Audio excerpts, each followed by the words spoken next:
हरिओम, ओम आनंद ma'am, Om Shanti ma'am, ओम ज्ञान ma'am. आप सभी दर्शकों का हमारे चैनल पर स्वागत है। आज हम लोग बीएड थर्ड सेमेस्टर के अंतर्गत समावेशी अधिगम के कौशलात्मक सृजन के संदर्भ में दूसरे भाग का हम लोग अध्ययन करेंगे। क्योंकि वीडियो लंबा न बने इसलिए इसको 3 पार्ट में हमने बनाने का निर्णय लिया है। पहला पार्ट पढ़ा चुका हूँ, दूसरा पार्ट उसी का थोड़ा सा आगे है। समावेशी अभ्यास में कौशलात्मक सृजन का भाग दूसरा है। इसका अर्थ ये होता है कि समावेशी अभ्यास यानी विभिन्न प्रकार के बालकों को एक साथ शिक्षण कराने के लिए जिन कौशलों को अपनाते हुए अध्यापक अभ्यास करते हुए प्रभावशाली शिक्षण करता है, उन कौशलों को विभिन्न बालकों पर किस प्रकार से लागू करे, किस प्रकार से विभिन्न बालकों को ध्यान में रखते हुए विभिन्न कौशलों का अभ्यास करते हुए शिक्षण का कार्य करे, उसी चीज़ को हम पढ़ा रहे हैं। पहला वीडियो में मैं बता चुका हूँ, अब उसके आगे हम लोग देखते हैं। इसमें जो है अधिगम अशक्त बालक, अधिगम अशक्त का यहाँ तात्पर्य है कि जो बालक अधिगम करने में थोड़ा सा क्या होती है, उसको दिक्कत आती है, समस्या आती है, थोड़ा सा अधिगम और सरलता या सामान्य बालकों की तरह से नहीं कर पाता, यानी सामान्य बालकों की तरह से वह किसी चीज़ को साधारण ढंग से नहीं सीख पाता, उसको रुकावटें आती हैं। ऐसे बालकों को जो है अधिगम अशक्त बालक कहते हैं। हालांकि अधिगम अशक्त बालकों में भी कई प्रकार के होते हैं। जो मानसिक रूप से अशक्त होता है, यहाँ कुछ लोग भाषा के रूप से अशक्त होते हैं, तो कुछ लोग जो है क्रियात्मक गतिविधियों या प्रयोगात्मक गतिविधियों के लिए अशक्त होते हैं। फिलहाल में हम लोग यहाँ पे देखते हैं अधिगम अशक्त बालक जो सामान्यतः जो है पढ़ाई लिखाई से संबंधित बालकों को देखेंगे, जो पढ़ाई लिखाई में किसी तरह से अयोग्य हो रहा है या किसी तरह से उसमें पढ़ाई लिखाई में उसको दिक्कतें होती है, ऐसे बालकों को देखेंगे। यह सामान्यतः इसलिए अलग इस वीडियो बना रहा हूँ क्योंकि यहाँ से सी-टेट यूपी-टेट में बहुत ज़्यादा पूछता है। तो पहला बालक है अधिगम अशक्त के अंतर्गत डिसलेक्सिया यानी डिसलेक्सिया बालक को क्या होता है, पढ़ने में समस्या होती है। किसी चीज़ को क्या होता है, पढ़ने में, यानी शब्द का वो उच्चारण नहीं सही कर पाता, या बोलता है तो कोई शब्द लोप हो जाता है, उसका स्पष्ट उच्चारण मतलब बोल ही नहीं पाता है। जैसे धृतराष्ट्र नहीं बोल पाएगा, कृतज्ञ और कृतज्ञ स्पष्ट नहीं बोल पाएगा। इस प्रकार से या तो शब्दों का लोप होता है, या मात्राओं का लोप कर देता है, या उच्चारण में उसको दिक्कत होती है, या शब्द उलट जाते हैं, यहाँ जहाँ न बोलना चाहिए वहाँ म निकलता है। इस प्रकार से जो पढ़ने की जो समस्या उत्पन्न होती है, जो पढ़ाई लिखाई में पढ़ने में कोई समस्या उत्पन्न होती है, तो ऐसी जो अधिगम अशक्तता है या ऐसी बीमारी को हम डिसलेक्सिया कहते हैं। ऐसे विकार को क्या कहते हैं, डिसलेक्सिया कहते हैं। और इसका उपाय क्या है, यानी अध्यापक सभी बालकों को एक साथ पढ़ाते समय ऐसा बालक अगर कोई आता है तो अध्यापक क्या करे, ऐसे बालकों से उच्चारण कराए, उच्चारणाभ्यास कराए कि इसका उच्चारण करो, 2-4 बार अपने बोले फिर उनसे बुलाए। तो यानी उसको उच्चारणाभ्यास वाला अगर प्रक्रिया अध्यापक अपनाता है समावेशी शिक्षा के अंतर्गत, तो यह जो है अधिगम में जो उसकी दिक्कतें उत्पन्न हो रही है, पढ़ाई में जो दिक्कतें उत्पन्न होती हैं, वो धीरे धीरे कम हो जाती हैं, या अगर बालक ज़्यादा रुचि लेता है तो समाप्त भी हो जाती हैं। यानी डिसलेक्सिया का जो है साधारण समावेशी कक्षा के अंतर्गत अगर उस बालक का उच्चारणाभ्यास कराया जाए तो यह जो है उच्चारणाभ्यास का कौशल अध्यापक प्रयोग करते हुए बालक को उच्चारण करवाता है, तो वह जो इसकी समस्या दूर हो जाती है, यानी समावेशी कक्षा के अंतर्गत वह पढ़ने के योग्य बन जाता है। वही दूसरे अगर हम देखें डिसग्राफिया, ग्राफ, जैसे ग्राफ पेपर में हम कोई चित्र बनाते हैं तो उसी तरह से इसको याद रखिएगा, ग्राफ का मतलब चित्र बनाने से है, तो यानी लिखने से, इसको लिखने से जोड़ करके याद रखना। यानी डिसग्राफिया की जब समस्या होती है तो बालक को क्या होती है, लिखने की समस्या। समझता भी है कि क्या बोले हैं, लेकिन उसको जब जल्दी लिखने में या स्पष्ट लिखने में या सुंदर ढंग से लिखने में उसको क्या होती है, दिक्कत होती है। क्या होती है, दिक्कत होती है, उसके शब्द बड़े भद्दे टाइप के रहते हैं।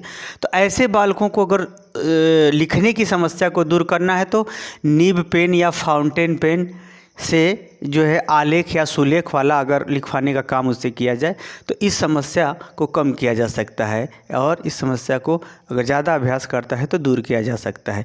क्योंकि जैसे बालक सुन लेता है, अक्षर को पहचान लेता है, अलग है, परंतु उस शब्द को जल्दी जल्दी लिख ले, स्पीड में लिख ले, ये बात अलग है। इसलिए अगर किसी को लिखने की समस्या है किसी बालक को, तो अध्यापक अगर समावेशी कक्षा के अंतर्गत ऐसे बालकों को पाता है तो ऐसे बालकों को फाउंटेन पेन या निब पेन से लिखवाने का अभ्यास कराए या निर्देश दे। साथ ही आलेख और सुलेख लिखने पर उसे बल दिया जाए तो उसके लिखने की समस्या दूर हो जाएगी, अतः वह सामान्य कक्षा के साथ पढ़ने के योग्य हो जाएगा। अर्थात समावेशी अभ्यास रूपी कौशल का प्रयोग करने के कारण से ये बालक सामान्य कक्षा में पढ़ने के लायक हो जाता है। ग है डिस्कैलकुलिया। ये कैलकुलेटर जो होता है, यानी कैलकुलेटर गणना के संदर्भ में प्रयोग किया जाता है, तो इसी जगह से आप इसको पहचान सकते हो कैलकुलिया से। डिस्कैलकुलिया का मतलब ऐसे बालक जिसको जो है गणना करने में दिक्कत आती है, संख्याओं की गणना करने में दिक्कत आती है, जोड़ घटाना भाग गुणा में दिक्कत आती है, ऐसे बालकों को भी अधिगम अशक्त बालक कहा जाता है। तो ऐसे बालकों को ये सब समस्याओं दूर करने के लिए उसको गणनात्मक संख्याओं को लिखने, जैसे गिनती पाड़ा को लिखने का अभ्यास कराना चाहिए। साथ ही वो जो गणितीय क्रियाएं होती हैं, जो सवाल हैं, उसको बार बार उसको अभ्यास कराने पर बल देना चाहिए। तो ऐसे बालकों को धीरे धीरे जो गणनात्मक समस्याएं हैं वह क्या होती है, धीरे धीरे दूर हो जाती हैं, क्योंकि जिससे हम जितना दूर भागते हैं वो उतना ही जटिल होता जाता है।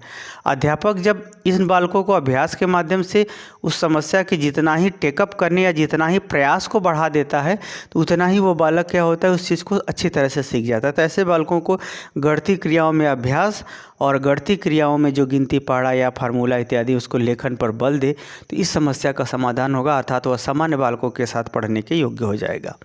इस प्रकार से जो है समावेशी अभ्यास के माध्यम से कौशलात्मक सृजन के रूप में सामान्य कक्षा में पढ़ने के लायक हो जाएगा। अगला है डिस्फेसिया। डिस्फेसिया का मतलब यहाँ भाषा विकार से संबंधित है। भाषा विकार का मतलब यहाँ जैसे कोई बालक हकला हकला के बोलता हो, रुक रुक करके बोलता हो, या वो अर्थ नहीं लगा पाता हो, भाषा का सही अर्थ न लगा पाता हो, या भाषा का सही उच्चारण न कर पाता हो, या बोली का सही उच्चारण न कर पाता, तो ऐसी जो समस्या होती है उसे डिस्फेसिया कहते हैं। भाषा विकार से संबंधित समस्या होती है। ऐसी भाषा के विकार को दूर करने के लिए उसको जो है कार्य विश्लेषण या शब्द विश्लेषण करना आवश्यक होता है। यानी उसको हम व्यवस्थित रूप से उसकी व्याख्या करते हुए उसके मूल स्वरूप या मूल अर्थ को बताने का प्रयास करें। जैसे आप लोग डिक्शनरी में आप लोग देखते हो कि अर्थ भी लिखा रहता है, फिर उसका एक्सप्लेनेशन भी लिखा रहता है कि यह कैसे इसका वाक्य प्रयोग होता है, किस संदर्भ में इस शब्द का प्रयोग किया जाता है। तो ऐसे बालकों को जो भाषा संबंधी विकार वाले हैं उनको क्या करना चाहिए, एक ही शब्द को विश्लेषण रूप में अर्थ बताना चाहिए या समझाना चाहिए। साथ ही उनको ज़ोर ज़ोर से बोलने का अभ्यास भी कराना चाहिए कि वो बोल बोल के पढ़ें। जब बोल बोल के अखबार पढ़ेगा या कुछ दिन बोल बोल के अखबार पढ़ेगा तो उसकी समस्या क्या होती है, दूर हो जाती है या बहुत कम हो जाती है। यानी बोल करके पढ़ना और जो पढ़ा हुआ है, जो कुछ भी वो भाषा में जो अर्थ लगाने में उसको दिक्कत आ रही है, उस दिक्कत को दूर करने के लिए उसका विशेष व्याख्या के साथ अर्थ बताने का प्रयास करना चाहिए। तब इससे ये विकार क्या होता है, कम हो जाता है और सामान्य बालकों के साथ पढ़ने के लायक हो जाता है। अर्थात समावेशी अभ्यास के अंतर्गत अध्यापक कौशलात्मक सृजन का प्रयोग करते हुए उसे सामान्य विद्यार्थियों के साथ अधिगम कराने में सफल होता है। चौथा है ADHD। इसको याद रखिएगा, यहाँ से भी ये भी ज़्यादा पूछता है, यानी इसमें जितने हैं सब इम्पॉर्टेंट है। सब यहाँ से हर एग्ज़ाम में 1 नंबर 2 नंबर का हमेशा आता रहता है, चाहे सीटेट हो चाहे यूपीटेट, एक न एक जल्दी इसमें से ज़रूर मिलता है। यह ADHD जो है attention deficit hyper action disorder, यानी ऐसे बालक जो ध्यान देने में, जैसे बालक कितना हो तेज हो या कितना हो मंद बुद्धि बालक हो, अगर वह पढ़ाई हुई चीज़ पर ध्यान नहीं देता है तो वह चीज़ वह सीख नहीं सकता, उसको आ नहीं सकता। तो ऐसे बालक जिसको ध्यान देने में समस्या उत्पन्न होती है, किसी चीज़ को ध्यान देने में या अपने दिमाग को एक जगह स्थिर रख करके सोचने समझने में दिक्कत होती है, तो ऐसे बालक कोई चीज़ जल्दी सीख नहीं पाते हैं। तो इसको भी अधिगम बाधित बालक कहा जाता है। इसको भी क्या कहा जाता है, अधिगम बाधित बालक कहा जाता है। तो ऐसे जो ध्यान के कारण से जो न सीख पाने की जो समस्या है, इसको दूर करने के लिए अध्यापक को क्या करना चाहिए। जैसे कि होता है कि आप लोग देखे होंगे अखबार में कि रास्ता ढूंढो, उसमें क्या होता है, ज़रा सा आप ध्यान इधर उधर जाएगा तो आप गलत हो जाओगे, या फिर मतलब उस रास्ते में किसी जगह आपका कलम स्पर्श कर जाएगा तो गलत हो जाएगा। कहने का हमारा मतलब है कि जब ध्यान बालक का स्थिर नहीं हो पा रहा है पढ़ाई के प्रति या किसी व्यवहार के प्रति, जिसके कारण से वो कुछ नहीं सीख पाता, ऐसे बालकों में ध्यान की शक्ति या ध्यान देने वाली प्रवृत्ति का विकास के लिए क्या करना चाहिए, कोई गति के साथ, यानी कार्य परिवर्तित भी हो रहा हो और कार्य भी हो रहा हो, कार्य स्थिति के साथ बदल भी रहा और कार्य भी हो रहा हो, तो ऐसे कार्यों में उसको लगा करके सिखाने का प्रयास करना चाहिए। जैसे साइकिल चल भी रही है और अगर ध्यान से इधर उधर हो तो लड़ जाएगी।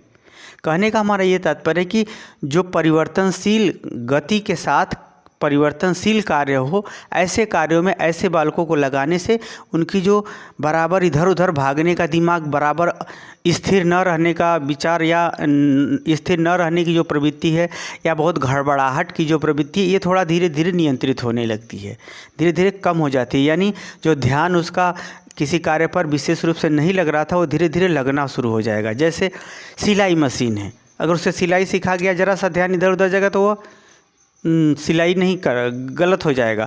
तो ऐसे बालक क्या होते हैं, कुछ ऐसे कार्यों को कराया जाए या प्रशिक्षण के माध्यम से उसको ऐसे कार्यों को कराया जाए जिसमें वो स्थिति बदलेगी। तो अगर स्थिति के संग वो जुड़ा नहीं रहेगा तो वो कार्य नहीं कर सकता। तो स्थिति के संग उसको जोड़ करके कार्य अगर सिखाया जाएगा तो जो उसका ध्यान इधर उधर भागने की प्रवृत्ति है वो थोड़ा कम हो जाएगी, और क्या होगा, वो स्पष्ट रूप से उस कार्य को धीरे धीरे करके अभ्यास के माध्यम से सीख लेगा।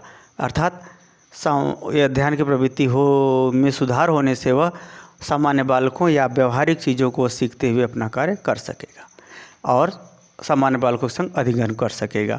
इसी तरह से हम देखे हैं बौद्धिक अशक्त बालक। ये बालक बहुत विचित्र स्थिति होती है, बौद्धिक अशक्त बालक, यानी ऐसे बालक जो मानसिक रूप से सीखने की स्थिति में नहीं होता। ऐसे बालक सामान्य दिनचर्या का भी वो कार्य नहीं कर पाते हैं। उनको खाना पीना, नहाना धोना, साफ सफाई, भोजन पानी इत्यादि, शौचालय स्नान इत्यादि बातों के लिए भी उनको बड़ी दिक्कत होती है। तो ऐसे बालक जो होते हैं बौद्धिक अशक्त बालक बोले जाते हैं। ऐसे बालकों को क्या करना चाहिए कि अध्यापक सामान्य दिनचर्या के लिए उसे प्रशिक्षण दे या फिर अभ्यास कराए, या अध्यापक क्या करे, ऐसे बालकों को अभिभावकों के माध्यम से सामान्य दिनचर्या संबंधी गतिविधियों को सिखाने और उसका बार बार अभ्यास कराने पर बल दे, ताकि वो 2-4 साल में सामान्य दिनचर्या के योग्य हो सके। इस प्रकार से इन बालकों को भी समावेशी शिक्षा के अंतर्गत सामान्य दिनचर्या के योग्य बनाकर सामान्य दिनचर्या को अभ्यास में ला करके उसे सिखाने पर बल देती है, ताकि ये भी बालक पढ़ाई अगर न भी कर पाएँ तो भी वह सामान्य जीवन ये आत्मनिर्भरता के साथ जी सके। इस पर भी बल देते हुए अधिगम कराने का प्रयास किया जाता है। तो इस प्रकार से अधिगम अशक्त बालकों के अंतर्गत मैंने डिसलेक्सिया जो पढ़ने की समस्या से संबंधित था, डिसग्राफिया जो लिखने की समस्या से संबंधित था, डिसकैलकुलिया गणना करने से संबंधित था, डिसफेसिया भाषा के विकार से संबंधित था, ADHD ध्यान देने की समस्या से संबंधित था, और बौद्धिक अशक्त बालक जो सामान्य दिनचर्या के योग्य बनाने संबंधी कार्यों से संबंधित था। इन सभी बातों को मैंने समस्याओं को बताया और इनको दूर करने या कम करने संबंधी प्रयासों को बताया, ताकि अध्यापक विभिन्न गतिविधियों के माध्यम से, विभिन्न उपचारात्मक गतिविधियों के माध्यम से उनके अंदर सुधार करते हुए सामान्य कक्षा के योग्य बना सके, ताकि वह सभी विद्यार्थियों के साथ समावेशी शिक्षा के अंतर्गत शिक्षा ग्रहण कर सके। मुझे उम्मीद है कि मेरे द्वारा समझाया गया व्याख्यान आप समझ गए होंगे। समझ गए हैं तो कमेंट बॉक्स में ज़रूर बताइए। साथ ही मेरे चैनल को लाइक शेयर सब्सक्राइब भी कीजिए। हरिओम।